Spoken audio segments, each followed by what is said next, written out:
तो नमस्कार, आदाब, सत श्री अकाल दोस्तों। मैं रजनी स्वागत करती हूँ आपका हमारे चैनल राजस्थान ज्ञान में। तो दोस्तों, आज मैं आपके सामने लेके आई हूँ बजट हमारा 2021 और 22 का जो बजट है, वो वाला बजट मैं आपके सामने राजस्थान का लेके आई हूँ। और जो भारत का बजट था वो मैंने आपको पहले पढ़ा दिया था। तो अगर बजट के बारे में पहले संवैधानिक चीज़ें देखनी है कि कहाँ आता है, कौन से अनुच्छेद में आता है और कौन पेश करता है, वो सब चीज़ें मैंने उस वाले बजट में बता दी थी। तो आप वो वाला लेक्चर देख सकते हैं। और आज के बजट में पढ़ेंगे हम राजस्थान के बजट में क्या क्या प्रमुख प्रावधान किए गए हैं। इसमें कोई जो डेटा था कि हमारा कितना राजस्व घाटा हुआ, कितना फ़ायदा हुआ, वो सब राजस्व प्राप्तियां घाटा, राजकोषीय घाटा, वो सब मैं आपके लिए नहीं लेके आई हूँ। वो सब हम आर्थिक समीक्षा अलग से पढ़ेंगे, तो उसमें पढ़ लेंगे। तो आज मैं सिर्फ बजट में क्या क्या अनाउंसमेंट हुआ था, क्या क्या नई योजनाएं शुरू की गई थी, तो वही सारी चीज़ें आपके लिए लेके आई हूँ। तो बिना देरी किए शुरू करते हैं राजस्थान का बजट। हाँ, और इतना और बोल सकती हूँ कि इससे इजी वर्ड्स में आपको कोई बजट पढ़ाएगा नहीं। बहुत मेहनत के बाद में मैंने छोटा सा पीडीएफ बनाया, फिर भी 13 पेजेस तो इसमें है ही। तो थोड़ा सा जल्दी बोलूँगी और कोशिश करूँगी ऐसे समझाने की कि यहीं पे आपको याद हो जाए। तो सबसे पहले हमारे मुख्यमंत्री महोदय ने कोरोना प्रबंधन के बारे में बात की थी कि कोरोना के समय में हमने क्या क्या किया है। तो सर्वप्रथम दोस्तों, उन्होंने प्रोग्राम चलाया था राजस्थान सतर्क है। क्या प्रोग्राम चलाया था? राजस्थान सतर्क है। जब जैसे ही हमारे यहाँ पे कोरोना आया तो पहला प्रोग्राम राजस्थान में चलाया गया, राजस्थान सतर्क है। इसको लेकर लोगों में कोरोना के प्रति जागरूकता फैलाई गई। तो ये बात पहले मुख्यमंत्री जी ने बोली। फिर हमारे जो कोरोना को रोकने के लिए भीलवाड़ा और रामगंज मॉडल जो अपनाया गया था, उसके बारे में उन्होंने बात की कि यह मॉडल ना केवल राष्ट्रीय स्तर पे बल्कि विश्व स्तर पे प्रशंसा और आदर्श मॉडल बना था कि किस तरह से हमने भीलवाड़ा और रामगंज के कोरोना को कंट्रोल किया था। इसके बाद में सीएम सर ने कहा कि 109 बार लॉकडाउन कोरोना के दौरान वीसी करके मैं अधिकारियों से कांटेक्ट में रहा और इसकी पूरी जानकारी ली और पूरा मैनेजमेंट किया। ठीक है। इसके बाद में एक प्रोग्राम चलाया था, कोई भूखा न सोए अभियान। इसमें क्या किया गया था, हमारे जो भी प्रवासी मजदूर जो भी राजस्थान में आ रहे थे, उनको खाने के लिए विशेष प्रबंध करवाया गया और उनको विशेष रूप से अनाज वितरित इस योजना के तहत किया गया था। इसके अलावा दोस्तों, नई योजना लाई गई थी 33 लाख मजदूरों और निराश्रित प्रति परिवार को 3500, यहाँ पे है दोस्तों 3500 रुपये की 3500 रुपये की आर्थिक सहायता की घोषणा की गई। इनको 3500 रुपये तो दे दिए गए कोरोना में, और आगामी वर्ष में इन्हें 1000 रुपये की 2 किस्तें मिलेंगी। किनको? मजदूरों को, और जो मतलब निराश्रित मजदूर हैं और इनके हर एक परिवार को। निराश्रित मजदूरों के प्रत्येक परिवार को 3500 रुपये दिए जा चुके हैं और आगामी वर्ष में 1000 रुपये की 2 किस्तें और दी जाएंगी। एक नई योजना आई है, इंदिरा गांधी शहरी क्रेडिट योजना। इसके तहत 5 लाख जरूरतमंदों को 50 लाख तक का ब्याज मुक्त ऋण देंगे। दोस्तों, इंदिरा गांधी शहरी क्रेडिट योजना के तहत क्या किया जा रहा है कि 5 लाख जरूरतमंद लोगों को 50 लाख रुपए तक का ब्याज मुक्त ऋण सरकार के द्वारा दिया जाएगा इंदिरा गांधी शहरी क्रेडिट योजना के तहत। एक दोस्तों, युवाओं के लिए लाया गया है प्रोजेक्ट अप्रेजल। प्रोजेक्ट अप्रेजल में क्या है कि बिना कोई शर्त के सीड मनी मतलब स्टार्टअप के रूप में, एक तरह से कि कोई भी नया उद्योग प्रारंभ करने के लिए, सीड मतलब होता है बीज, तो मतलब किसी भी पेड़ का बीज बोने के लिए, तो एक नया उद्योग प्रारंभ करने के लिए 5 लाख रुपए प्रति स्टार्टअप, यहाँ पे स्टार्टअप लिखा हुआ है, स्टार्टअप सहायता दी जाएगी। मतलब हर एक स्टार्टअप को कोई भी सीड मनी उसको जमा नहीं करानी है, सरकार उसको देगी 5 लाख रुपए अगर कोई अपना स्टार्टअप स्टार्ट करना चाहता है। और इसके साथ ही आगामी वर्ष में विद्यालयों में 8वीं कक्षा तक निःशुल्क यूनिफॉर्म और किताबें, 10वीं तक की किताबें वितरित की जाएंगी। 8वीं कक्षा तक तो दोस्तों निःशुल्क यूनिफॉर्म दी जाएगी और 10वीं तक की किताबें मुफ्त में दी जाएंगी। इसके अलावा दोस्तों 2021-22 में कथौड़ी और सहरिया और विशेष योग्यजन को मनरेगा में 200 दिन का रोजगार दिया जाएगा। अभी तक दोस्तों 100 दिन का रोजगार मनरेगा में दिया जाता था, हालांकि कोरोना में इसे बढ़ाया गया था। और इसी एक विशेष पहल के तहत 2021-22 में कथौड़ी और सहरिया और विशेष योग्यजन जो हैं उनको 100 से बढ़ाकर 200 दिन का रोजगार दिया जाएगा। तो ये बातें बोली थी हमारे सीएम सर ने इंट्रोडक्शन में। तो क्या क्या बोली थी एक बार रिवाइज कर लेते हैं और बिना देखे मेरे साथ बोलिएगा। सबसे पहले उन्होंने राजस्थान सतर्क के प्रोग्राम के बारे में बोला, फिर भीलवाड़ा रामगंज मॉडल, फिर 109 बार उन्होंने वीसी करी, कोई भूखा न सोए अभियान चलाया, 3500 रुपये निराश्रित परिवारों को मिलेंगे और 50 लाख रुपये तक का ब्याज मिलेगा इंदिरा गांधी क्रेडिट योजना के तहत। प्रोजेक्ट अप्रेजल के तहत मिलेगा 5 लाख रुपए प्रति स्टार्टअप को यूनिफॉर्म दी जाएगी, किताबें दी जाएंगी और कथौड़ी और सहरिया को और विशेष योग्यजनों को मनरेगा के तहत 200 दिन का रोजगार दिया जाएगा। तो ये इंट्रोडक्शन हो गया कि इंट्रोडक्शन में उन्होंने इन योजनाओं के बारे में बताया। अब हम एक एक चीज विभाग को लेते चलेंगे कि चिकित्सा में उन्होंने क्या किया, शिक्षा में क्या हुआ है, चिकित्सा में क्या हुआ है, तो सारी चीज़ें अपन उसी तरह से चलेंगे जैसे सरकार ने अपना PDF दिया है बजट का। तो सबसे पहले देखते हैं चिकित्सा और स्वास्थ्य में। चिकित्सा और स्वास्थ्य में बहुत महत्वपूर्ण कार्य, 2 फैक्टर हैं दोस्तों, चिकित्सा में और शिक्षा में, है ना, दोनों में बहुत महत्वपूर्ण कार्य हुए हैं। सबसे ज़्यादा जोर इन्हीं पे दिया गया है और सबसे ज़्यादा बजट अगर हम देखते हैं तो शिक्षा पे खर्च किया गया है। और हाँ, एक चीज़ और बता दूं, यह राजस्थान का पहला पेपरलेस बजट था, टैबलेट दिया गया था सारे विधायकों को, है ना। और दूसरी, यह सबसे बड़ा बजट था, 2 घंटे 60 मिनट से भी ज़्यादा का यह बजट था। तो आज तक का राजस्थान का सबसे लंबा बजट और पेपरलेस बजट, 2 और इसकी महत्वपूर्ण विशेषता थी। चिकित्सा के क्षेत्र में हम देखें तो Rajasthan model of public health program चलाया गया है, नया प्रोग्राम लाया जाएगा, Rajasthan model of public health program. अब इन प्रोग्राम्स में क्या होंगे वो आने वाले दिनों में पता चलेंगे, अभी सिर्फ उन्होंने बताया है कि हम ये स्कीम्स लेके आएंगे। राइट टू हेल्थ बिल लेके आ रहा है राजस्थान, भारत का पहला ऐसा राज्य होगा जहाँ पे राइट टू हेल्थ, जैसे हमें right to information, right to education ये सब मिला हुआ है ना, तो ऐसा ही कि स्वास्थ्य भी हमारा अधिकार होगा, तो वो बिल भी राजस्थान लाने वाला है। इसके अलावा दोस्तों यूनिवर्सल हेल्थ कवरेज प्रोग्राम, सबसे महत्वपूर्ण यही है, यूनिवर्सल हेल्थ कवरेज प्रोग्राम लागू करने वाला राजस्थान पहला राज्य है और इस हेतु 3500 करोड़ रुपए का बजट रखा गया है।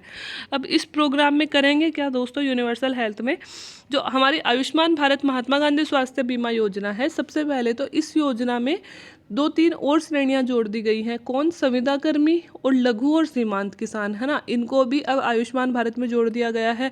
तथा इसके तहत ही, ये तो हो गए आयुष्मान भारत में शामिल, इसके तहत ही बचे हुए शेष सभी नागरिक जो राजस्थान के रहने वाले हैं 850 रुपये की किस्त अगर वार्षिक जमा कराते हैं तो उन सभी को 5 लाख रुपए तक का निःशुल्क इलाज मिल सकेगा। जैसा कि 5 लाख रुपए तक का निःशुल्क इलाज आयुष्मान भारत में दिया जाता है, आयुष्मान भारत महात्मा गांधी राजस्थान स्वास्थ्य बीमा, लेकिन इनमें हम लोगों को कोई किस्त नहीं देनी पड़ती है ना। तो ये तो किसके लिए है, ये तो सामाजिक आर्थिक जनगणना और खाद्य सुरक्षा में जो आ रहे हैं उनके लिए, प्लस अब संविदा कर्मियों को और लघु और सीमांत किसानों को भी ये सुविधा मिलेगी। और बाकी जितनी भी जनसंख्या बच गई हमारी, वो सभी निवासी 850 रुपये की वार्षिक किस्त जमा कराते हैं तो 5 लाख रुपए तक का निःशुल्क इलाज 1 वर्ष के लिए मिलेगा। तो यही है हमारी यूनिवर्सल हेल्थ कवरेज प्रोग्राम, है ना। तो बहुत बड़ा प्रोग्राम यह सरकार के द्वारा लाया जा रहा है। इसके अलावा राजस्थान के प्रत्येक जिले में मेडिकल कॉलेज खुलेंगे, बहुत बड़ी घोषणा दोस्तों हुई है। केवल 3 जिलों को छोड़ दे, 3 जिलों में अभी नहीं खुल रहे हैं, बाकी प्रत्येक जिले में क्रमबद्ध रूप से खुलेंगे। इसमें 8 में बनना शुरू हो गए हैं और 1-2 में तो बन भी चुके हैं और बाकी 25 में क्रमबद्ध रूप से खोले जाएंगे। तो प्रत्येक जिले में मेडिकल कॉलेज खुलेगा, इसके अलावा प्रत्येक जिले में नर्सिंग कॉलेज खोला जाएगा, ठीक है। इसके अलावा 7 जो हमारे संभाग है, 7 संभागीय मुख्यालयों पर पब्लिक हेल्थ कॉलेज खुलेंगे, पब्लिक हेल्थ कॉलेज 7 संभागीय मुख्यालयों पर खुलेंगे। अजमेर में राज्य जन आयुष केंद्र बनेगा, आयुष मंत्रालय, मतलब आयुष चिकित्सा को बढ़ावा देने के लिए राजस्थान के अजमेर में खुलेगा राज्य जन आयुष केंद्र। सभी विधायकों को अपने जो उनका बजट है उससे 2 वर्ष हेतु, यहाँ 11 करोड़ नहीं है दोस्तों, 1-1 करोड़ है, डैश लगाना भूल गई मैं, 1-1 करोड़ रुपए अपनी राशि से अपने क्षेत्रों में CHC निर्माण करवाएंगे। CHC मतलब कम्युनिटी हेल्थ सेंटर जो होते हैं उनका निर्माण। अब हर एक विधायक अपने, उनको जो विधायक का जो पैसा मिलता है 1 वर्ष के लिए, 5 वर्षों के लिए, उसमें से 1-1 करोड़ रुपए से अपने अपने क्षेत्र में CHC का निर्माण करेंगे, यह विधायकों को बोला गया है। इसके अलावा institute of tropical medicine and virology, है ना, ये एक सेंटर, ये याद रख लीजिएगा दोस्तों, ऐसी चीज़ें पूछी जाएंगी कि ये कहाँ खोला जाएगा, है ना। तो institute of tropical medicine and virology की स्थापना कहाँ होगी, जयपुर में। और इसमें किया क्या जाएगा, इसके अंदर malaria, dengue, typhoid, diphtheria, swine flu, Covid आदि सभी का जाँच होगी, उपचार होगा और रिसर्च होगा। एक ही छत के नीचे इतनी सारी बीमारियों का जाँच, उपचार और रिसर्च इस इंस्टीट्यूट में किया जाएगा। इसके अलावा रीजनल कैंसर इंस्टीट्यूट का निर्माण किया जाएगा, कहाँ पे? जोधपुर में बनाया जा रहा है रीजनल कैंसर इंस्टीट्यूट, ठीक है। International centre of excellence in panchakarma मतलब योग, पंचकर्मा, इन पे भी बहुत ज़्यादा जोर दिया गया है। तो institutional centre of excellence in panchakarma Jodhpur में बनाया जा रहा है। और दोस्तों, शुद्ध के लिए युद्ध अभियान जो पहले सिर्फ त्योहारों पे चलता था, ये कौन सा अभियान है? इसमें मिठाइयों की जो जांच करते हैं सरकार जाके कि नकली मिठाइयाँ तो नहीं बन रही है, नकली मावा तो नहीं बन रहा है, तो वो उसी अभियान का नाम है शुद्ध के लिए युद्ध। पहले इसे दोस्तों त्योहारी सीजन में चलाया जाता था, अब इसे संपूर्ण साल संचालित किया जाएगा। इस पे भी सरकार बहुत ज़्यादा जोर दे रही है, इस योजना पे भी। और इस योजना के प्रभावी क्रियान्वयन के लिए डायरेक्टरेट ऑफ फूड सेफ्टी बना दिया गया है, निदेशालय बना दिया गया है फूड सेफ्टी के लिए। तो ये भी एक बड़ी पहल हम बोल सकते हैं। तो ये थे चिकित्सा के क्षेत्र में कार्य। तो आप देख रहे हो 2 पेज चिकित्सा के ही बने हैं, तो कितना ज़्यादा चिकित्सा के क्षेत्र में ये। तो इसके अलावा कितने सारे वो खोले हैं, हॉस्पिटल्स खोले हैं, कितने सारे हॉस्पिटल्स को क्रमोन्नत किया है, वो सब तो मैंने यहाँ पे लिखा ही नहीं है क्योंकि इतनी डिटेल याद नहीं रहेगी। मैंने सिर्फ योजनाएं और सेंटर्स नए जहाँ बने हैं सिर्फ वो लिखा है। तो एक बार हम याद कर लेते हैं क्या क्या किया है। Rajasthan model of public health program चलाया जाएगा, हेल्थ टू राइट का बिल लाया जाएगा, यूनिवर्सल हेल्थ प्रोग्राम चलाया जाएगा, जिसके अंतर्गत क्या किया जाएगा कि 5 लाख रुपए तक का बीमा मिलेगा 850 रुपये की किस्त जमा कराने पर राजस्थान के प्रत्येक नागरिक को। इसके अलावा आयुष्मान भारत में संविदा कर्मी प्लस लघु और सीमांत किसानों को भी शामिल कर दिया गया है। राजस्थान के प्रत्येक जिले में मेडिकल कॉलेज खुलेगा, 3 जिलों को छोड़कर। प्रत्येक जिले में नर्सिंग कॉलेज खुलेगा। सभी संभागीय मुख्यालयों पर पब्लिक हेल्थ कॉलेज का निर्माण किया जाएगा। जन आयुष केंद्र कहाँ बनेगा? अजमेर में बनेगा। प्रत्येक विधायक अपने अपने पैसों में से 1-1 करोड़ रुपए देगा, किसके लिए? CHC का निर्माण करने के लिए अपने राज्य में। और institute of tropical medicine and virology कहाँ बनेगी? जयपुर में बनेगी। रीजनल कैंसर इंस्टीट्यूट जोधपुर में बन रहा है। और इसके अलावा international centre of excellence in panchakarma, ये भी जोधपुर में बन रहा है। और शुद्ध के लिए युद्ध अभियान के लिए सरकार ने क्या बना दिया है? डायरेक्टरेट बना दिया है अब, ठीक है। ये स्वास्थ्य हमारा कंप्लीट हो गया। इसके बाद में आगे चलते हैं सड़क सुरक्षा। सड़क सुरक्षा में भी 2-3 बड़ी बड़ी चीज़ें की है। बाकी तो सरकार मतलब बजट में ये सब बोला गया था कि हमने इतनी सड़कें बनवाई, इतनी और बनवाएंगे, ये वो हमारे लिए इम्पोर्टेंट नहीं है। इम्पोर्टेंट है जीवन रक्षक योजना। यह योजना नई आई है सड़क सुरक्षा में। तो जीवन रक्षक योजना क्या है? जीवन रक्षक योजना चलाई जाएगी जिसके तहत गंभीर घायल को समय पर अस्पताल पहुंचाने वाले व्यक्ति को 5,000 रुपये प्लस प्रशस्ति पत्र दिया जाएगा। अगर कोई भी व्यक्ति दुर्घटना में घायल हो जाता है तो उसको हॉस्पिटल पहुंचाने वाले व्यक्ति को 5,000 रुपये की इनाम राशि प्लस प्रशस्ति पत्र दिया जाएगा। प्लस सभी डॉक्टरों और हॉस्पिटल को निर्देश दिया गया है कि घायल की बिना पहचान, बिना पात्रता और कुछ भी जानकारी लिए बिना सबसे पहले उसका तुरंत निःशुल्क इलाज किया जाए। तो ये बहुत ही शानदार योजना हमारी सरकार लेके आई है, जीवन रक्षक योजना। याद रखिएगा दोस्तों, जीवन रक्षक योजना क्या है, ठीक है। इसके अलावा दोस्तों एक इंटीग्रेटेड ट्रैफिक मैनेजमेंट सिस्टम है ना, ये सिस्टम लेके आया है। इसके तहत ओवर स्पीड और ओवरलोडेड वाहन, इनसे क्या होता है, दुर्घटनाएं बहुत सारी हो जाती है। तो इन पे ऑटोमेटिक मतलब अंकुश लगेगा। ये नहीं होता कि जैसे हम आजकल बत्ती क्रॉस कर देते हैं तो चालान डायरेक्ट घर पे आ जाता है। तो ऐसा ही कुछ प्रोग्राम इसमें भी किया जाएगा कि जो ओवरलोडेड वाहन होंगे, ओवर स्पीड वाले होंगे, उनके डायरेक्ट चालान घर पे पहुंच जाएंगे। और इसके अलावा दोस्तों समर्पित सड़क सुरक्षा कोष में 100 करोड़ रुपए की राशि डाली गई है। ये इसलिए डाली गई है कि इसी 100 करोड़ में से फिर सड़कों के लिए जितनी भी नई सड़कें बनवानी है, पुरानियों का मैनेजमेंट करवाना है, वो सब इसी कोष में से हो जाएंगी। तो सड़क सुरक्षा में हमारे सबसे ज़्यादा इम्पोर्टेंट है जीवन रक्षक योजना और दूसरी है इंटीग्रेटेड ट्रैफिक मैनेजमेंट सिस्टम। जीवन रक्षक योजना में 5,000 रुपये की इनाम राशि प्लस प्रशस्ति पत्र, ये आप याद रखिएगा। आगे चलते हैं।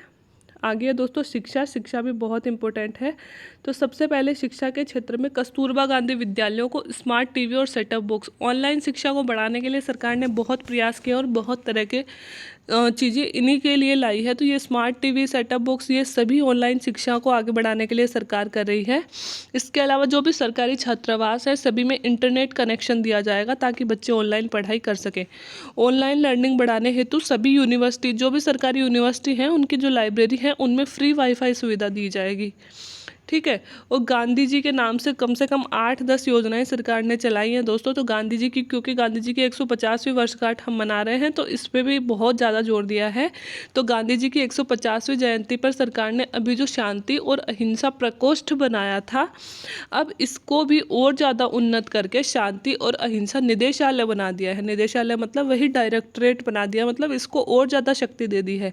और इस प्रकोष्ठ के तहत दोस्तों गांधी जी के नाम से, मतलब गांधी जी की कई लाइब्रेरियां खोली गई थी। इसमें पहले 10,000 तक पुस्तकें थी, अब उन पुस्तकों की संख्या बढ़ा के 14,000 कर दिया गया है। ठीक है, 14,000 से भी ज़्यादा। एक गांधी जी के नैतिक शिक्षा को बच्चों में प्रसार करने के लिए सर्वोदय विचार परीक्षा ली जाएगी। इसमें क्या होगा, इसमें गांधीवादी मूल्यों से संबंधित प्रश्न पूछे जाएंगे। और अगर हम सरकार की कोई भी छात्रवृत्ति स्कॉलरशिप ले रहे हैं तो उससे पहले हमें यह परीक्षा पास करनी होगी, उसके बाद में ही हमें स्कॉलरशिप छात्रवृत्ति मिलेगी। तो इस परीक्षा का नाम है गांधीवादी विचार परीक्षा, ताकि बच्चों में गांधीवादी मूल्यों का प्रसार हो। इसके अलावा गांधी जी के नाम से जयपुर का जो सेंट्रल पार्क है, वहाँ पे महात्मा गांधी संस्थान और गांधी दर्शन म्यूजियम बनाए जाएंगे। तो देख रहे हैं आप कितनी सारी चीज़ें गांधी जी के नाम से की जा रही हैं। जोधपुर में 400 करोड़ रुपए में फिनटेक है दोस्तों, ये FENTEC फिनटेक डिजिटल यूनिवर्सिटी। ठीक है, financial technical digital university Jodhpur में यह बनेगी, फाइनेंशियल टेक्निकल डिजिटल यूनिवर्सिटी। ठीक है, IT के क्षेत्र को बढ़ावा देने के लिए आरकेट बनाए जा रहे हैं। इसे आप ऐसे लिखते हो RCAT। तो ये आरकेट, इसकी फुल फॉर्म अपन से पूछ सकते हैं, Rajiv Gandhi centre of advance technology. Rajiv Gandhi, C से सेंटर ऑफ, A से एडवांस और T से टेक्नोलॉजी बनाए जाएंगे। ठीक है, तो आरकेट बनाए जाएंगे किस लिए, IT क्षेत्र को बढ़ावा देने के लिए। इसके अलावा दोस्तों विद्या संबल योजना चलाई जाएगी। ये विद्या संबल योजना क्या है, जिसके तहत सरकारी विद्यालयों और महाविद्यालयों में अनुभवी व्यक्ति और विशेषज्ञों को गेस्ट फैकल्टी के रूप में चयनित किया जाएगा। मतलब कि मान लो अगर कोई किसी सब्जेक्ट का विशेषज्ञ है और टीचर्स की कमी है स्कूल में और कॉलेजेस में, तो अगर कोई मतलब योग्यता रखता है कोई व्यक्ति, तो उसे गेस्ट फैकल्टी के रूप में चयनित करके इनमें लगाया जाएगा। तो ये थी हमारी शिक्षा के क्षेत्र में बड़ी बड़ी योजना। इसके अलावा बहुत सारी स्कूल्स खोली गई हैं, प्राइमरी को अपर प्राइमरी में चेंज कर दिया गया है, वो सब मैंने यहाँ पे नहीं लिखा है। और एक, हाँ, जो हमारे 4 विधायकों का निधन हुआ है अभी, कैलाश त्रिवेदी जी, भंवरलाल मेघवाल, किरण माहेश्वरी, इन सभी के नाम पे, इन चारों के नाम पे 4 कन्या महाविद्यालय खोले गए हैं इनके क्षेत्रों में, जहाँ सभी ये बिलोंग करते थे। तो वो भी मैंने यहाँ पे लिखा नहीं है। इतनी माइनर डिटेल लिखने लगे तो फिर दोस्तों वो 117 पन्नों का बजट है, वो पूरा ही नहीं होता कैसे भी। तो इम्पोर्टेंट जो भी योजनाएं हैं वो मैंने यहाँ पे लिखी है। तो शिक्षा के क्षेत्र में एक बार देख लेते हैं। कस्तूरबा गांधी विद्यालयों को स्मार्ट टीवी सेटअप बॉक्स दिया गया है। सभी जो छात्रावास हैं, हॉस्टल्स हैं सरकारी, उनको इंटरनेट दिया जाएगा। सभी सरकारी लाइब्रेरी में फ्री वाईफाई दी जाएगी। गांधी जी की 150वीं जयंती पर गांधी और अहिंसा प्रकोष्ठ को निदेशालय बना दिया गया है और इसमें पुस्तकों की संख्या 14,000 से ज़्यादा कर दी गई है। एक सर्वोदय विचार परीक्षा आयोजित की जाएगी। जयपुर के सेंट्रल पार्क में गांधी जी के नाम की लाइब्रेरी बनाई जाएगी, म्यूजियम बनाया जाएगा। और जोधपुर में 400 करोड़ रुपए में फिनटेक यूनिवर्सिटी बनेगी। IT के क्षेत्र को बढ़ावा देने के लिए आरकेट सेंटर, मतलब Rajiv Gandhi centre of advance technology बनाए जाएंगे। विद्या संबल योजना, गेस्ट फैकल्टी में लेने के लिए विद्या संबल। अब बात करते हैं युवा और रोजगार की। तो युवाओं और रोजगारों के लिए भी बहुत सारी अच्छी और लुभावनी योजनाएं आई हैं। तो इसमें है दोस्तों मुख्यमंत्री युवा संबल योजना, सबसे बड़ी तो यही है इसमें। इसके तहत बेरोजगारी भत्ता जो दिया जाता था, कितना, 3500 रुपये तो दिया जाता था पुरुषों को और 4,000 रुपये दिया जाता था महिलाओं को, है ना। अब वो बेरोजगारी भत्ता हजार रुपये बढ़ा दिया गया है। मतलब पुरुषों को 3500 की जगह 4500 और महिलाओं को 4,000 की जगह 5,000 रुपये दिए जाएंगे। लेकिन इसके साथ ही इसमें कुछ पात्रता जोड़ दी गई है कि जिसके तहत बेरोजगारी भत्ता दिया जाता था, उसी योजना को आगे बढ़ाते हुए पात्र युवाओं को 3 माह का प्रशिक्षण दिया जाएगा दोस्तों। स्किल डेवलपमेंट दिया जाएगा 3 माह का और इन 3 माह में प्रतिदिन 4 घंटे उनसे इंटर्नशिप करवाई जाएगी और उसके बाद में उनका बेरोजगारी भत्ता 1,000 रुपये बढ़ा दिया जाएगा। मतलब पहले जो भत्ता हमें घर बैठे मिलता था, अब वो घर बैठे नहीं मिलेगा। उसके लिए हमें 3 माह का कोई प्रोग्राम मतलब स्किल डेवलपमेंट का कोर्स करना पड़ेगा और उसके लिए हमें पर डे 4 दिन की जो इंटर्नशिप करनी पड़ेगी, ताकि युवाओं को कोई ना कोई स्किल युवाओं में विकसित हो सके। तो यह भी एक अच्छी योजना हम बोल सकते हैं। इसके अलावा दोस्तों राजीव गांधी युवा कोर का गठन किया गया है। तो क्या है ये राजीव गांधी युवा कोर? एक कोर का गठन किया जाएगा जिसका काम क्या होगा कि सामान्य लोगों तक तो सरकार की योजनाओं को पहुंचाना है ना, तथा सरकार तक आमजन की समस्याओं को पहुंचाना। मतलब सामान्य लोगों को सारी सरकारी योजनाओं की जानकारी नहीं होती है, तो सामान्य लोगों को उन सभी सरकारी योजनाओं की जानकारी देना ताकि वो इसका लाभ ले सके। प्लस सरकार तक आमजन की समस्याएं लोकल पहुंचाना, मतलब छोटी छोटी जो समस्याएं होती है वो सरकार तक पहुंचाना। इसके लिए राजीव गांधी युवा कोर का गठन किया गया है। इसके अलावा दोस्तों जो हमारी शिक्षा नीति में भी था, कॉमन एलिजिबिलिटी टेस्ट अब अलाउ कर दिया गया है। सभी परीक्षाओं में बैठने के लिए सबसे पहले हमें कॉमन एलिजिबिलिटी टेस्ट देना पड़ेगा। जैसे पहले कोई 3 चरण की एग्ज़ाम होती थी तो हमें प्री मेंस और फिर ऐसे इंटरव्यू देना पड़ता था।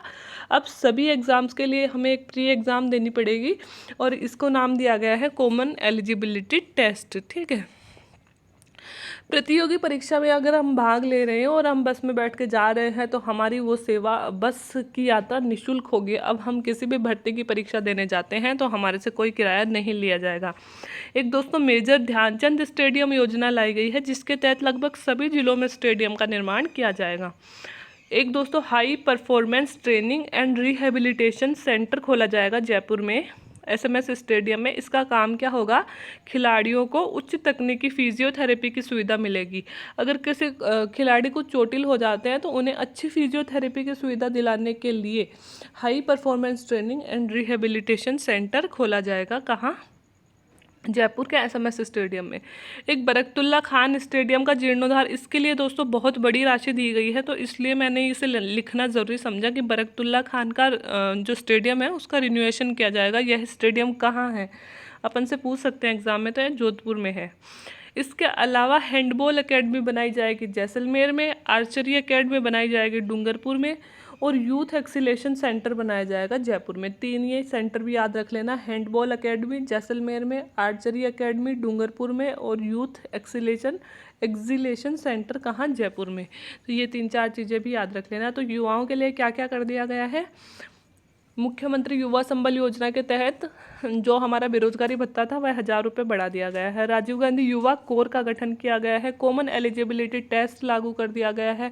प्रतियोगी परीक्षा में जाते समय किराया मुफ्त कर दिया गया है। मेजर ध्यानचंद स्टेडियम योजना जिसके तहत प्रत्येक जिले में स्टेडियम, एक high performance training and rehabilitation centre बनाया जाएगा जयपुर में और इसके अलावा बरकतुल्ला खान स्टेडियम का पुनर्निर्माण किया जाएगा। हैंडबॉल एकेडमी जैसलमेर में, आर्चरी एकेडमी डूंगरपुर में और यूथ एक्सीलेशन सेंटर जयपुर में। अब किसानों के लिए हम देखते हैं तो कृषक और पशु कल्याण में क्या क्या किया गया है। आगामी वर्ष में कृषि के लिए अलग से कृषि बजट, जैसे पहले रेल के लिए अलग रेल बजट नहीं होता था, अब तो दोनों का साथ ही होता है, वैसे ही अब अलग से राजस्थान सरकार किसानों के लिए कृषि बजट अलग से लाएगी। इसके अलावा किसानों के लिए एक बड़ी योजना दोस्तों ये है मुख्यमंत्री कृषक साथी योजना। इसके सारे पॉइंट्स आप याद कर लेना, ये बहुत इंपॉर्टेंट है। इसमें क्या क्या किया गया है? 3 वर्ष तक किसानों को निःशुल्क बायो फर्टिलाइजर, बायो एजेंट देना। मतलब आने वाले 3 सालों तक जो बायो फर्टिलाइजर, मतलब बायो क्या बोलते हैं उसको, फर्टिलाइजर जो होता है अपन खेतों में जो डालते हैं फर्टिलाइजर, वो और बायो एजेंट है ना, मतलब जैविक खाद अपन को मुफ्त में दी जाएगी। यह है योजना जो मुख्यमंत्री कृषक साथी योजना है, ये जैविक खेती को बढ़ावा देने के लिए लाई जा रही है। तो 3 वर्ष तक हमें जैविक खाद और बायो एजेंट हमें मुफ्त में देगी सरकार। 1 लाख किसानों को किसानों हेतु कंपोस्ट यूनिट भी वही जैविक खाद बनाने के लिए होता है, तो 1 लाख किसानों को कंपोस्ट यूनिट बनाने की सुविधा देगी। इसके अलावा 3 लाख किसानों को माइक्रो न्यूट्रिएंट्स किट है दोस्तों, ये भी मतलब खाद से रिलेटेड किट होता है कोई, तो ऐसे किट लगभग 3 लाख किसानों को वितरित किए जाएंगे। 5 लाख किसानों को उन्नत बीज वितरित किया जाएगा और 30,000 से भी ज़्यादा किसानों हेतु डिग्गी और फॉर्म पोंड बनाए जाएंगे पानी के संरक्षण के लिए। तो ये सब कार्य इसी योजना में, मुख्यमंत्री कृषक साथी योजना में, मतलब किसानों को 3 साल तक निःशुल्क बायो एजेंट, बायो फर्टिलाइजर देना, 1 लाख किसानों हेतु कंपोस्ट यूनिट का निर्माण करना, 3 लाख किसानों को माइक्रो न्यूट्रिएंट्स किट देना और 5 लाख किसानों को उन्नत बीज देना और 30,000 से ज़्यादा डिग्गी फॉर्म और फॉर्म पोंड बनाए जाएंगे। इसके अलावा दोस्तों प्रत्येक ज़िले में मिनी फूड पार्क बनाया जाएगा।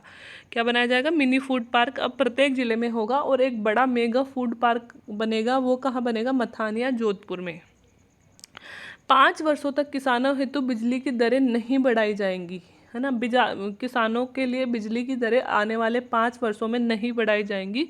और किसानों से रिलेटेड बिजली का सारा काम करने के लिए अलग से कृषि विद्युत वितरण कंपनी बनाई जाएगी। मतलब किसानों से रिलेटेड बिजली की सारी संभाल अब यह है कृषि विद्युत वितरण कंपनी करेगी।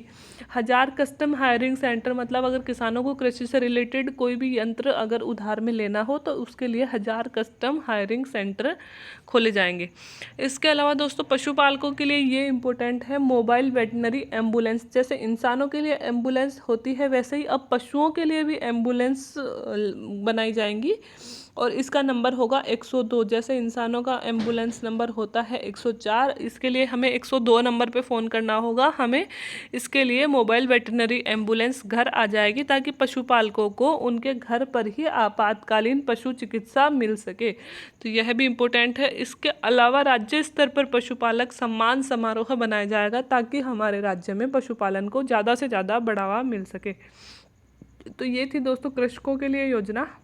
तो कृषकों के लिए क्या क्या किया गया है? अलग से कृषि बजट होगा आने वाले साल से। इसके अलावा मुख्यमंत्री कृषक साथी योजना लाई गई है। प्रत्येक जिले में मिनी फूड पार्क बनाया जाएगा और जोधपुर के मथानिया में मेगा फूड पार्क बनाया जाएगा। आने वाले 5 वर्षों तक किसानों के लिए बिजली की दरें नहीं बढ़ाई जाएंगी। इसके लिए अलग से कृषि विद्युत वितरण कंपनी बनाई जाएगी। 1000 कस्टम हायरिंग केंद्र खोले जाएंगे तथा 102 नंबर पे मोबाइल वेटनरी एम्बुलेंस हमारे घर आ जाएगी। और राज्य स्तरीय पशुपालक सम्मान समारोह आयोजित किए जाएंगे। उद्योगों की अगर बात करते हैं कि औद्योगिक क्षेत्र में क्या क्या किया है, तो दोस्तों 64 ये उप विभाग हैं। 64 उप विभागों में औद्योगिक क्षेत्र बनेंगे। मतलब जो 64 ब्लॉक्स हैं हमारे, 64 ब्लॉकों में इंडस्ट्रियल रीजन बनाए जाएंगे, औद्योगिक क्षेत्र बनाए जाएंगे। एक दोस्तों नया ग्रेटर भिवाड़ी इंडस्ट्रियल टाउनशिप बनेगा। ग्रेटर भिवाड़ी इंडस्ट्रियल टाउनशिप, तो ये आप याद रखिएगा नाम। यह अलवर में बनेगा और कुछ औद्योगिक क्षेत्रों को जोड़कर, कौन कौन से? खुशखेड़ा, भिवाड़ी, नीमराणा, टपुकड़ा और उनके आसपास के औद्योगिक क्षेत्रों को मिलाकर ये बनाया जाएगा। और एक ऐसा ही मारवाड़ इंडस्ट्रियल क्लस्टर भी बनेगा। मारवाड़ में मतलब जोधपुर में मारवाड़ इंडस्ट्रियल क्लस्टर बनेगा जो जोधपुर के काकानी, रोहट और पाली क्षेत्रों को आपस में मिलाकर बनाया जाएगा। जयपुर में सीए और आईआईटी की संभावनाओं को देखते हुए फिनटेक पार्क, यहाँ भी फिनटेक पार्क है दोस्तों, FENTEC फिनटेक पार्क, ठीक है। ये जयपुर में बनाया जाएगा। एक फिनटेक यूनिवर्सिटी कहाँ बनेगी? जोधपुर में। फिनटेक पार्क कहाँ बन रहा है? फाइनेंशियल टेक्नोलॉजी पार्क जयपुर में। हैंडीक्राफ्ट के दस्तकारों को 3 लाख रुपए तक का ऋण दिया जाएगा और जिसका सारा ब्याज सरकार खुद वहन करेगी। हैंडीक्राफ्ट के क्षेत्र में जो हमारे लोक कलाकार हैं उनको 3 लाख रुपए तक का ब्याज मुक्त ऋण सरकार देगी। प्रदेश के दस्तकारों और बुनकरों के माल को राष्ट्रीय स्तर पर मार्केटिंग सुविधा उपलब्ध करवाने के लिए जयपुर हाट बनाया जाएगा। जैसे दिल्ली हाट होता है दोस्तों, भारत का सबसे बड़ा हाट है, वैसे ही अब जयपुर हाट का आयोजन भी किया जाएगा ताकि हमारे हैंडीक्राफ्ट बुनकर जो हैं इनके माल को हम राष्ट्रीय स्तर पर दिखा सकें। ग्रामीण युवाओं में स्टार्टअप और इनोवेशन की क्षमता को बढ़ाने के लिए रूरल आई स्टार्ट, पहले आई स्टार्ट प्रोग्राम था स्टार्टअप्स को बढ़ावा देने के लिए, अब इसकी जगह मतलब एक और लाया गया है रूरल आई स्टार्ट। मतलब ग्रामीण युवा जो स्टार्टअप करना चाहते हैं उसको बढ़ावा देने के लिए रूरल आई स्टार्ट प्रोग्राम होगा। तो ये है दोस्तों उद्योगों के क्षेत्र में तो क्या क्या है। 64 ब्लॉकों में औद्योगिक क्षेत्र बनेंगे। ग्रेटर भिवाड़ी इंडस्ट्रियल टाउनशिप बनेगी। इसके अलावा मारवाड़ इंडस्ट्रियल क्लस्टर बनाया जाएगा। जयपुर में फिनटेक पार्क बनेगा। हैंडीक्राफ्ट के क्षेत्रों में 3 लाख रुपए तक का ऋण दिया जाएगा। दस्तकारों और बुनकरों के लिए जयपुर हाट बनाई जाएगी और रूरल आई स्टार्ट प्रोग्राम शुरू किया जाएगा।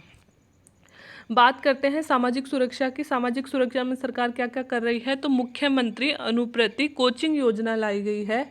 इसके तहत ये भी इम्पोर्टेंट योजना है। पहले अनुप्रति योजना चलती थी, अब कोचिंग योजना लाई गई है। इसके तहत SC, ST, OBC, MBC और EWS के बच्चों को विभिन्न प्रोफेशनल कोर्स में प्रवेश लेने और सरकारी नौकरी हेतु कोचिंग सुविधा दी जाएगी। और इसमें 11वीं 12वीं में तो एकेडमिक कोर्सेज हेतु और कॉलेज के अंतिम 2 वर्षों में प्रोफेशनल कोर्सेज के माध्यम से तैयारी करवाई जाएगी।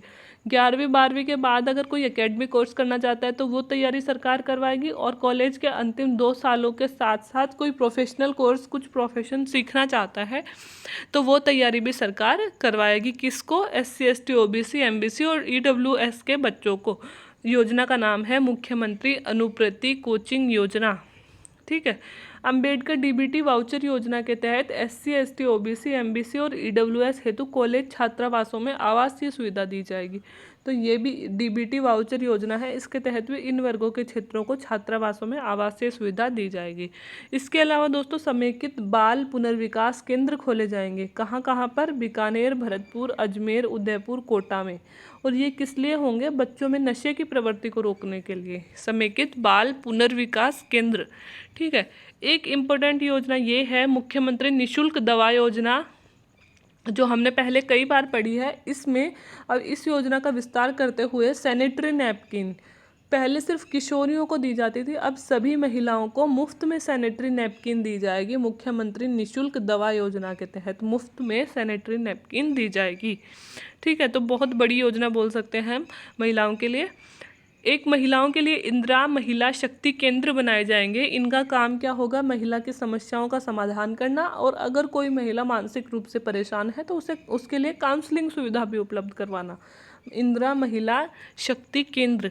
और इसके साथ ही दोस्तों महिलाओं के लिए एक और चीज़ की गई है। शहीदों की जो वीरांगना माँ होती है और वीरांगना जो मतलब वाइफ होती है उनकी, और अविवाहित अगर कोई शहीद होता है तो उनके माता पिता का जो सम्मान भत्ता है वो पहले 3000 होता था, अब इसे बढ़ाकर 5000 कर दिया गया है। तो ये सामाजिक सुरक्षा के क्षेत्र में योजनाएं चलाई गई हैं। तो सामाजिक सुरक्षा में एक तो कौन सी हो गई? मुख्यमंत्री अनुप्रति कोचिंग योजना। दूसरी हो गई अंबेडकर DBT वाउचर योजना। तीसरी हो गई मुख्यमंत्री निःशुल्क दवा योजना के तहत सभी महिलाओं को मुफ्त सैनिटरी नैपकिन। फोर्थ हो गई इंदिरा महिला शक्ति केंद्र योजना। और फिफ्थ हो गई वीरांगनाओं का सम्मान भत्ता बढ़ा दिया गया है। अब बात करते हैं पेयजल की, कि पेयजल में हमारे क्या क्या किया गया है। तो पेयजल के तहत अगर देखते हैं अपन तो जल जीवन मिशन के तहत, जो जल जीवन मिशन केंद्र सरकार चला रही है, उसके तहत 2021-22 में 4700 करोड़ रुपए दिए जाएंगे, और उसके तहत नवीन 12 पेयजल परियोजनाओं का काम प्रारंभ होगा। ठीक है। तो इसके तहत तो जैसे बजट दिया गया है, इसके तहत ही 20 लाख घरों को पेयजल कनेक्शन, टैप वाटर मिलेगा दोस्तों, घर पे पानी आएगा। ठीक है। इसके अलावा बड़ी योजना अगर हम देखते हैं तो पूर्वी राजस्थान नहर परियोजना, ये हमेशा हर बजट में चर्चा में रहती है। पूर्वी राजस्थान नहर परियोजना को धरातल पर लाने का प्रयास कर रही है हमारी सरकार, और यह 13 जिलों की योजना है, और इसकी लागत राशि है दोस्तों 37,000 करोड़ रुपए। ठीक है। और इसमें शामिल हैं 13 जिले। कौन कौन से? कोटा, बूंदी, बारां, झालावाड़, करौली, धौलपुर, भरतपुर, दौसा, अलवर, जयपुर, अजमेर और टोंक, है ना। इस योजना के लिए सरकार नाम क्यों दे रही है? सरकार, मुख्यमंत्री जी ने बोला कि हम इस योजना को केंद्र प्रवर्तित योजना घोषित करवाने की कोशिश कर रहे हैं, पर जो केंद्र सरकार है वो हमारी योजना को केंद्र योजना घोषित नहीं कर रही है। बाकी इसके साथ की कितनी सारी योजनाओं को केंद्र प्रवर्तित घोषित कर दिया। केंद्र सरकार हमारे साथ भेदभाव कर रही है। केंद्र प्रवर्तित घोषित करने पे क्या होगा दोस्तों? जो 37,000 करोड़ रुपए इसका कुल बजट है, उसके 90% राशि केंद्र सरकार दे देगी, सिर्फ राज्य सरकार को 10% राशि ही देनी पड़ेगी, है ना। तो इससे हमें बजट मिल जाएगा इस योजना के लिए। और इसके साथ ही दोस्तों परवन वृहद सिंचाई योजना, जो कोटा और झालावाड़ में है, को भी राष्ट्रीय महत्व का दर्जा दिलाने का प्रयास किया जा रहा है। तो पेयजल और सिंचाई में 2 ही चीज़ इंपॉर्टेंट है। एक तो ERPC योजना, ईस्टर्न कैनाल प्रोजेक्ट, है ना, ये मतलब पूर्वी नहर परियोजना, और एक परवन परियोजना। 2 योजनाएं हैं जिसे सरकार केंद्र प्रवर्तित योजना घोषित करवाने की कोशिश कर रही है। तो ये 2 योजनाएं काफ़ी टाइम से चर्चा में हैं, तो ये दोनों आप याद रखिएगा। और अन्य अगर बात करें तो रजिस्टर्ड स्टार्टअप को 15 लाख रुपए तक के कार्य बिना टेंडर के करने की अनुमति दे दी गई है। तो अगर मतलब कोई रजिस्टर्ड स्टार्टअप है, उन्हें बिना टेंडर के 15 लाख रुपए तक के कार्य करने की इजाज़त अब सरकार ने दे दी है, ताकि वो इजीली अपना कार्य कर सकें। एक मुखबिर प्रोत्साहन योजना लाई गई है दोस्तों। मुखबिर प्रोत्साहन योजना के तहत कॉमर्शियल टैक्स, पंजीयन, स्टाम्प, ट्रांसपोर्ट और खान विभाग में अगर कोई मुखबिर बनता है तो उस मुखबिर को 1 लाख रुपए तक की प्रोत्साहन राशि दी जाएगी। मतलब कोई अवैध खनन कहीं पे हो रहा है या फिर कहीं पे भी इन विभागों में कोई गलत काम हो रहा है, अगर उसकी सूचना कोई सरकार को देता है तो उसे 1 लाख रुपए तक की राशि दी जाएगी। इसका नाम है मुखबिर प्रोत्साहन योजना। एक टैक्सेशन से रिलेटेड योजना आई है दोस्तों, एमनेस्टी योजना। इसके तहत क्या किया गया है, बिक्री कर, सीएसटी, प्रवेश कर, लग्जरी कर, मनोरंजन कर, इन सभी करों के लिए एमनेस्टी योजना का लाभ भुगतान की तारीख जैसे कि सितंबर 2021। इसमें क्या किया गया है, सीधी सी बात है, एमनेस्टी योजना करों को चुकाने के लिए लाई गई है कि अगर कोई 30 मार्च तक या फिर 30 जून तक या फिर 30 सितंबर तक, है ना, जैसे कि 30 मार्च तक करेगा तो उसे 15% सरकार टैक्स में छूट दे देगी। फिर अगर 30 जून तक करता है तो फिर उसे 10% ही छूट देगी, और 30 सितंबर तक अगर करता है तो उसे 5% ही छूट देगी। यह है, मतलब सीधे से वर्ड में आप समझ सकते हो, जितनी जल्दी टैक्स का भुगतान करेंगे उतनी सरकार हमें छूट देती जाएगी, और जितना लेट करेंगे उतना कम करती जाएगी छूट। तो यह योजना लाई क्यों गई है दोस्तों, यह योजना इसलिए लाई गई है ताकि सरकार को तो राजस्व मिल जाए। बहुत सारे लोग टैक्स चोरी करते हैं इस चक्कर में, है ना, तो इस चक्कर में कि भाई इतनी सारी तो छूट मिल ही रही है, दे ही देते हैं टैक्स, तो सरकार को राजस्व मिलेगा और मामलों का निपटारा होगा। बहुत सारी कर चोरी के मामले पड़े हुए हैं तो उनका निपटारा होगा। चोरी और जुर्माने के मामलों में ब्याज और दंड से, हमारे ऊपर भी अगर चोरी का मामला पकड़ा जाता है तो बहुत बड़ा दंड मिलता है हमें, तो उससे भी राहत मिलेगी, और अदालतों में मुकदमे भी कम होंगे। तो ये सारी चीज़ें अन्य में आ जाते हैं। तो एमनेस्टी योजना और मुखबिर योजना और एक स्टार्टअप को 15 लाख रुपए तक के टेंडर दिए जाएंगे। ये 3 चीज़ें इसमें याद रख लीजिएगा। हमारा लास्ट है टूरिज्म। टूरिज्म में दोस्तों 3-4 छोटी छोटी सी बातें हुई हैं। जो जैसलमेर हमारा है वहाँ पे ढोला मारू टूरिज्म कॉम्प्लेक्स बनाया जाएगा, ठीक है, और मुख्य पर्यटन स्थल को छोटे छोटे जो डेस्टिनेशन स्थल हैं उनसे जोड़ा जाएगा। और इसके लिए single window operating system, film पर्यटन को बढ़ावा देने के लिए, कि अगर कोई मतलब यहाँ पे फिल्म की शूटिंग करना चाहता है राजस्थान में, तो उससे पहले क्या होता था, कई अलग अलग विभागों से जाके परमिशन लेनी पड़ती थी। अब क्या होगा कि सिर्फ वो ऑनलाइन एप्लीकेशन ले सकेगा और एक ही छत के नीचे उसे सभी प्रकार की मतलब परमिशन मिल जाएंगी। तो अब उसे भागा दौड़ी नहीं करनी पड़ेगी, आसानी से यहाँ पे फिल्म शूटिंग कर सकेगा। राजस्थानी फिल्मों हेतु 25 लाख रुपए तक का इंसेंटिव दिया जाएगा, कि अगर कोई राजस्थानी फिल्म बनाता है तो उसे 25 लाख रुपए तक का इंसेंटिव दिया जाएगा। धार्मिक पर्यटनों के विकास हेतु 100 करोड़ रुपए का प्रावधान किया गया है। इसके अलावा शेखावाटी सर्किट और गोडवाल सर्किट मतलब टूरिज्म के विकास के लिए बनाया जाएगा। तो ये थी हमारी टूरिज्म से रिलेटेड। तो ढोला मारू टूरिस्ट कॉम्प्लेक्स बनेगा, बड़े डेस्टिनेशन को छोटों से जोड़ा जाएगा, single window operating system, film tourism को बढ़ावा देने के लिए, राजस्थानी मूवीज़ को बढ़ावा देने के लिए 25 लाख रुपए तक का इंसेंटिव, और धार्मिक पर्यटन को बढ़ाने के लिए 100 करोड़ रुपए का लाभ, और शेखावाटी सर्किट और गोडवाड़ सर्किट, ये सब हमारे बजट में आते हैं।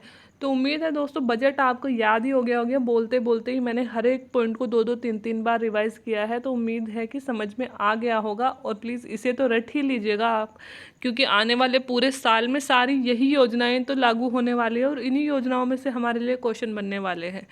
तो उम्मीद है इससे सरल बजट आपको कोई नहीं पढ़ा पाएगा, और इससे छोटा भी मैंने बहुत शॉर्ट इसे करने की कोशिश करी है। लगभग 100-150 पन्नों का बजट था, तो इससे छोटा और क्या ही हो सकता है। तो अगर अच्छा लगा हो तो प्लीज़ लाइक कर दें वीडियो को, और चैनल को सब्सक्राइब कर लें और दोस्तों से शेयर कर दें। Thank you very much.